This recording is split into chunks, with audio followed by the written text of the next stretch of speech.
Well, Happy New Year. Can you believe it's a new year? 2024. It's going to be interesting to see what's going to happen this year, isn't it? I mean, it just, what a beginning to a year. Today is also Epiphany Sunday, which is also known as the Three Kings Sunday. Do you realize there's a number of places in our world right now, kids are opening their gifts on Epiphany, which would have been yesterday. We have people in this church that do that practice that. I tried to convince my kids to do it because I could get all the sales after Christmas if they would listen to me. But there are kids. I know at least one family in this church that they do not open gifts until January 6th. Isn't it cool to think about? It's a day. It's a new opportunity. The theme of the next few weeks is something's happening.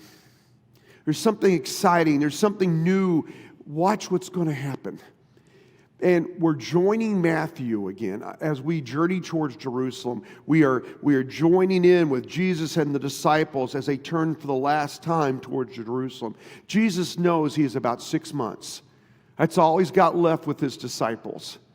And there are some days he's so happy with them. They have grown so much, and he knows the everything that's ahead. He's resting on good souls. And there are some days I'm sure he wondered what in the world his father was thinking with this one. And I'm going to say it that way. One of the great stories, it's in chapter 18 before the part where we're starting, is the disciples, as they have all the way through, they've been arguing about who's most important among the disciples. Who's number one? Who's better? Well, Peter, are you better? No, wait a minute, John. If you've ever watched any of The Chosen, the part that makes me laugh, I just break up laughing. I watch these 12 men who are walking with Jesus, and in fact, all the disciples are jockeying for position. And the first part of chapter 18, the disciples, tired of arguing among themselves, they go to Jesus. Now think of all that's just happened. All the miracles he's done, all the teaching he's come. At this point, they come to Jesus and they ask this question. Well, who then is the greatest in the kingdom of heaven? They think that's the most important question to ask. Now, everything that happens in chapter 18 is based off this question.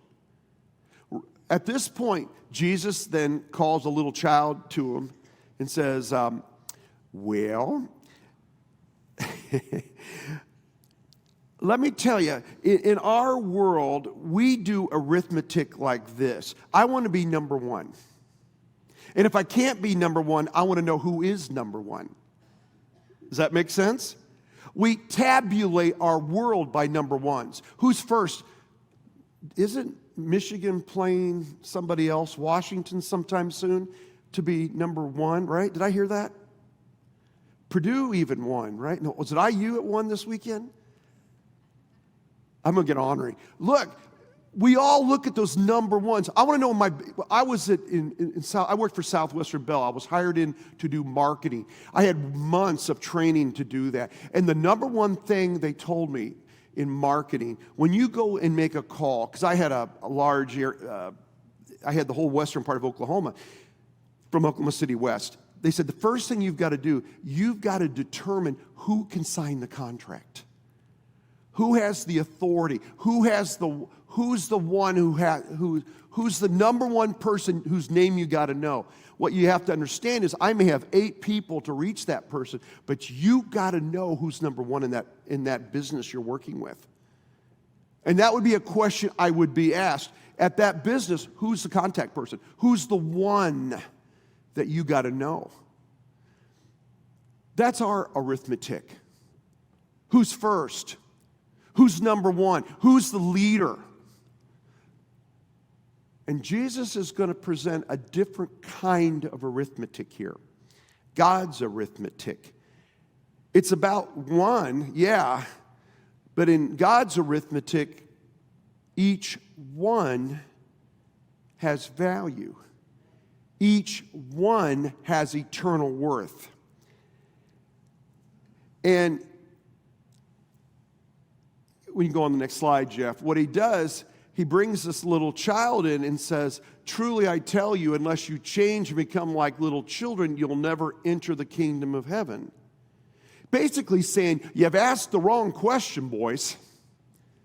It's not about who's being number one. The real question is, how are you looking at each one? You've already written this child off because they have no value. Really? Not in my arithmetic. This child has infinite worth. Now, let's keep working with this. To illustrate this point, we're going to go to Scripture this morning. And, let me go to verse 10 first. To set up this parable, Jesus tells this. He tells the disciples. Now remember, he's answering the question of who's the greatest. He tells the disciples, see that you do not despise one of these little ones. Now, little ones are not just children. It's people like us, people in the faith, people that are growing in their faith, people young in the faith. But people that might have gotten lost out of the flock kind of people. People that maybe didn't come when they're supposed to kind of people. Are you going to despise them? He's setting them up right here. See, we tend to put number one people first and everybody else is kind of over here. And Jesus is saying, no, not my arithmetic. Everyone has value. Everyone has eternal worth. Now, going on, here we go with the story. He says, I'm going to tell you a story. You're not getting it. Let's try a picture. He's a good teacher. What do you think? If a man owns 100 sheep and one of them wanders away, will you not leave the 99 on the hills and go to look for the one that wandered off? Now, I need to say one thing first. In God's arithmetic, you need to understand, shepherds usually worked in teams, and everybody would know that. So the shepherd is not just leaving his sheep unprotected. Okay, I got to say that. But let me tell you, in my arithmetic, the 99 have more value than the one. Right? Come on, every business has acceptable loss, doesn't it? Go to Kroger's, things fall off the shelves. Somebody runs a cart into a display. Things break. There's acceptable loss. I can live with that. We all do, every day. I would say the big number here is the 99. That's who I should protect. That's what I should watch. And Jesus is saying, you miss the point. The one matters. Really matters. Matters enough that I put somebody else to care for those sheep, and I go and look. The shepherd goes to look for the one that wandered off. Now, going on. And if he finds it, truly I tell you, he is happier about that one sheep than about the 99 that did not wander off. And when you see something, the shepherd's happy about finding the lost one. He's not angry. He's not frustrated over all the hard work or lost time. Joy is overwhelming. The point is, and what Jesus is making in this parable, the shepherd loves each sheep. Finding the one lost brings him great joy. And he wants the disciples to know that. Remember, the disciples asked, who's the greatest? What's Jesus answering here in this parable? How about I think he's saying the one that goes looking for the lost is greatest. The one, but he says, in my kingdom, everyone is worth, everyone has eternal value. And they're worth going after. Not just the 99, but even the one that's lost. His point is that we should be concerned about the lost one. Are we? Are we comfortable with the 99? We're doing really well. The 99 are good. Things are going well. But are we concerned about the lost one? I think this next verse is the most important verse in this whole section. In fact, let's all read it together. I think it's that important. I want you to read it with me. In the same way, your Father in heaven is not willing that any of these little ones should perish. Now, this is Jesus talking to his disciples. He's teaching them. They have asked the question, who's the greatest? Jesus is answering back saying, now, you need to know something here. You're trying to rank people. You're trying to elevate each other up. But Jesus is saying something totally different. He's saying, you don't get it. In your Father's eyes, not one should be lost. Our Father doesn't want one of these little ones to perish. And these aren't just little ones, children. Anyone of the faith. In fact, I would say it's all people. He doesn't want any of them to perish. And Jesus knows what perishing means here. This means going to hell. This means eternal punishment. This is hard stuff. God's heart is that no one would go there. That's what he's saying here. Does the shepherd love the 99? The answer is, does the shepherd love the one lost? Does Jesus love you? Does Jesus love all of us here? Well, let's get a little harder. What about those not here? Does Jesus love our college students? You sure? I can tell you, I personally can tell you, a lot of our college students aren't living like they lived here before. I'm working with some of them. It's tough to be a college student right now. But does Jesus love them? Does Jesus love our shut-ins? Notice how the yeses are getting quieter and quieter. Does Jesus love those in the hospital and the rehabs? Good.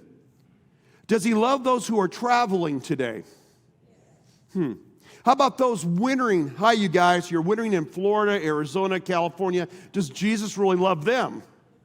Do we love them? Shh, don't answer that. Okay, now I want to get harder. Does Jesus love those of us who are in jail? You sure? How about this? Does Jesus love those that are in the midst of a messy divorce? And this is our flock. Does Jesus love those of us who are going through bankruptcy and they're about maybe losing everything? Anyone who is lost for any reason, does the shepherd love them? I got a Greek chorus over here. I like this. I want to keep going with this. The next section of Scripture is Jesus now gives instructions of how do we find the lost and how do we deal with them when we find them. This whole thing is about our attitude towards the lost one. The question that's leading this whole chapter is who's the greatest. Jesus now gives instructions of how to deal with the lost with the right attitude. I have been taught these verses as a way we should do church discipline. But the moment it steps over to judgment, the moment I can't say I love them with the same kind of love Jesus has, if what's going on here doesn't break my heart, then we've left what Jesus is talking about here. Now going on, it goes on, there's three levels. The first is this: if a brother or sister sins, go and point out their fault just between the two of you. If they listen, you have won them over. Can I tell you, 90% of the time, in the church, in the flock, when there's a problem, if two people sit down, we can fix it. Someone doesn't understand. You hear points of views. You learn something you didn't know. I can't tell you how many times, I didn't know what that meant. I didn't understand that's what you meant. We can make it right very easily. And by doing this, there's no gossip. There's no other things that happen because of it. Sides aren't being drawn up. We work it out because we're family. That's what we're supposed to do. We sit down and talk about it. And it's not so much about being right as how do we restore this relationship. Do you hear the difference? I don't go into it saying, I'm right, you're wrong. I may be right, but that's not the point. I go in, how can I restore this relationship? What's it going to take? Do I need to apologize? Maybe I said something I didn't even mean to say, or I didn't even know what I said. It doesn't matter. I need to be the first one to apologize. That's what this first thing's about. It's my attitude towards this person. Do I see this person has infinite worth and infinite value? They're part of the flock. They're a sheep that's lost. Now, going on to the next one. But if they won't listen, you take 2 or 3 along, okay? Why? To have witnesses. I've had to do this. Not very often, thankfully. But I can only take people that weep over this because they see what's usually something pretty bad's happened. Usually it's something like an affair or something that's pretty rough. Out of control drinking. I'm thinking, well, that's enough. But you take people and say, do you realize, and I can tell you almost to the person, everybody says what I'm doing doesn't hurt anyone else but me. I can tell you I have heard that 1,000,000 times. I wish I had a penny for every time that was said to me. And I have to look at them and say, do you not understand you're blowing up your world by what you're doing? It doesn't just affect you, it affects every relationship you have. And we miss you. We need you back in the flock. I don't use the word flock in those situations, but you get my point. And we do that. And my prayer is that they come back. And then the third thing of it is, if what happens, if they don't listen, then we deal with it as a church. And usually by this point, people just leave. But can I tell you, the worst place in a church is how do we handle those that have sinned and try to come back? I work with pastors who fall apart, who sin. Part of my responsibility is helping them get counseling, and I try to love on them so they'll come back. It matters to me. But how do we handle people that have publicly been caught sinning, and yet we want them to come back? It's tough. Remember that little phrase back in verse 10? Do not despise these little. We have a tendency to say, welcome, but you sit there. Don't sit next to me, and there's guilt by association. We have to really ask ourselves, are we willing to love them like Jesus loves them? I'm just talking about the flock now, us. It's not easy. The point of all this is that we need to care for one another. But that's not even strong enough. He says, look, as a shepherd, I want you to love the sheep like a shepherd loves their sheep. That if one gets lost, goes everywhere to find it. Do you have that kind of intensity, that tenacity in your heart to do this?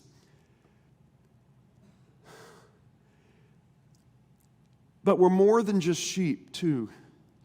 Every one of us. I'm a sheep. You're a sheep. Oh, I got to say at least one pun. It's too good. I don't want to pull the wool over your eyes. But do you realize you're also, everyone here is an under-shepherd? You're all leaders. In your family, in your neighborhood, in this church. We have so many life group leaders here. You are all shepherds. You're under shepherds. If our shepherd is Jesus, we're all leaders and we're all followers. And the point is, do we love our sheep like Jesus does? Now, what does that look like? What if I told you it needs to look like the relationship between Robert Downey Jr. and Mel Gibson? Everybody's going, what? And rightly so. In 2011, Robert Downey Jr. received this award. It's the American Cinematheque Award. It was recognizing Downey's outstanding achievement in the movies. And because of this, in 2011, he got to pick anyone he wanted to present his award. I mean, right now, in 2011, well, you know who Robert Downey is, right, Jr.? Iron Man. Okay, he's a movie star. Okay, are we with me? Okay. Mel Gibson, everybody knows who that is, right? Okay. In 2011, Robert Downey Jr. was skyrocketing in value. He couldn't do anything wrong. Movies were coming out. Everybody wanted to work with him. Incredible. You also maybe remember in 2011, Mel Gibson had crashed and burned. He had, in a drunken rage, he got pulled over by police. He said things he should never have said to police. In a drunken rage, he said things to his girlfriend. And all this is very public. It was all over the news. And he said many other things as well. And at this point in 2011, Mel Gibson could not get a job. No studio in Hollywood would work with him. He was a pariah. He was untouchable. Nobody wanted to work with him. But you need to know a little bit more of the story. Some of you may remember back in the 90s, Robert Downey Jr. had bottomed out. He had a drug problem. He could not get sober.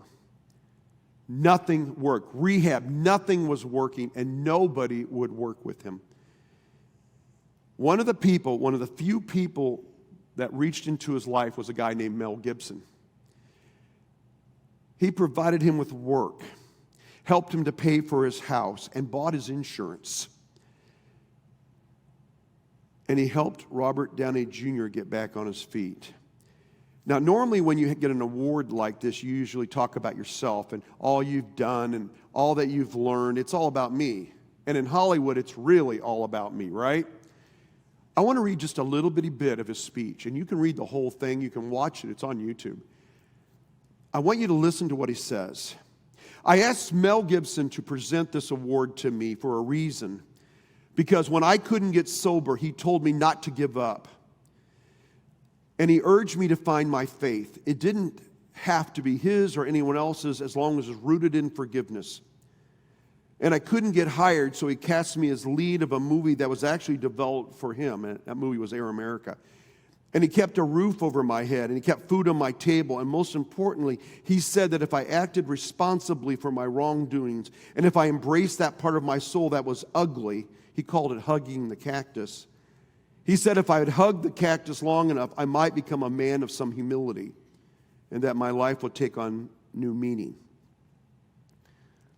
I did, and it worked. And all he asked in return is that someday I help the next guy in some small way.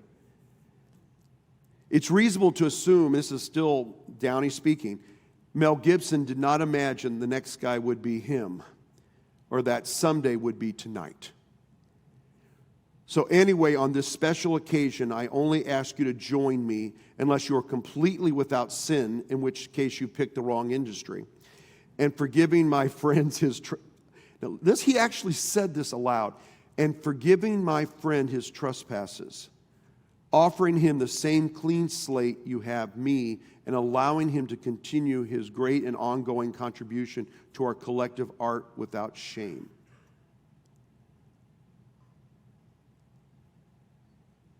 I don't necessarily have a lot of respect for Robert Downey, not even for Mel Gibson necessarily. But I tell you, this is one of the strongest evidences I've ever seen, instances of someone to go look for a lost sheep. If you're going to go look for a lost sheep, this is more than just a kind word. It means you got to get dirty. It means things get messy. That means you got to go. It was embarrassing. Do you realize how embarrassing it would be for Robert Downey Jr. in front of everybody? You should read all the headlines. I went through and just looked at all the headlines after this event. Everybody was talking about this. Are you willing to love like that? Let me be very clear. It's not enough to say you care. Are you willing to act on it, to do what needs to be done? Jesus is saying, are we going to use God's arithmetic or our own equation to get ahead? Will you use the arithmetic of the kingdom? That's the question right here. That's the next slide, I think, Jeff.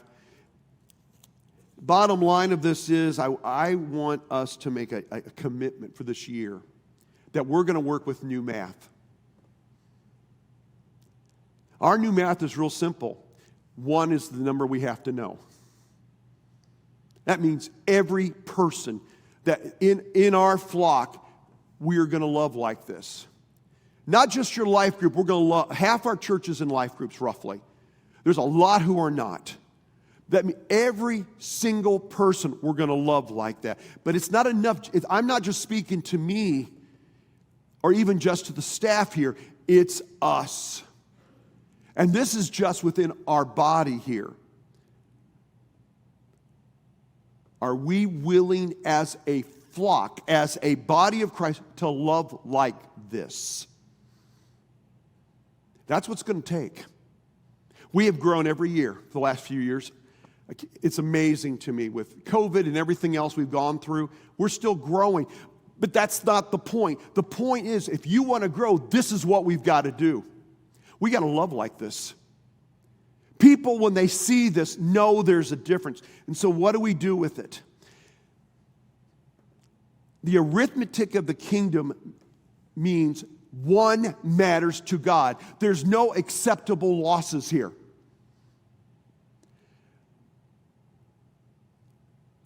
But 1 means that requires maximum effort. And what gets people lost? Sin.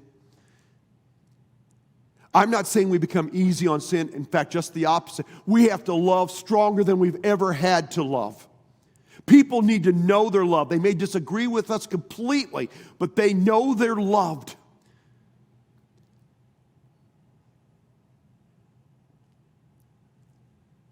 Will you practice new math, God's arithmetic this year? Will you pray for the opportunity? Will you pray for the lost?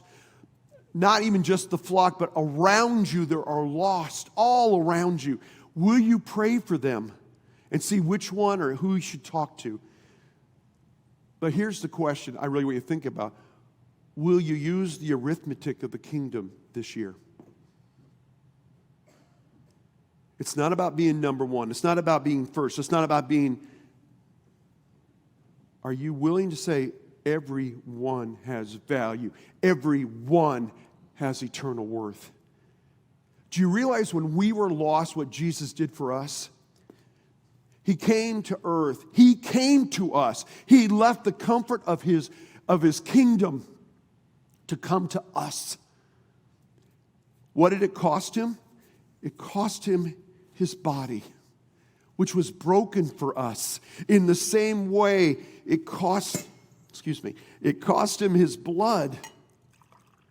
This is what he was willing to give for us, to shed for us, so that we could be found. He came to us so we could be found. We have a shepherd that loves us like this and puts us under a new covenant, who calls us his child, who carries us home, who will take us home one day. That's what we've got. A shepherd who loves like that. He says, if you're going to follow me, love like this. And every time we take communion, do you realize that's what he's doing for us? He's reminding us, this is what I need you to do. Love like this. Go after the lost one. But love like this. And it costs. I know it costs. But love like this.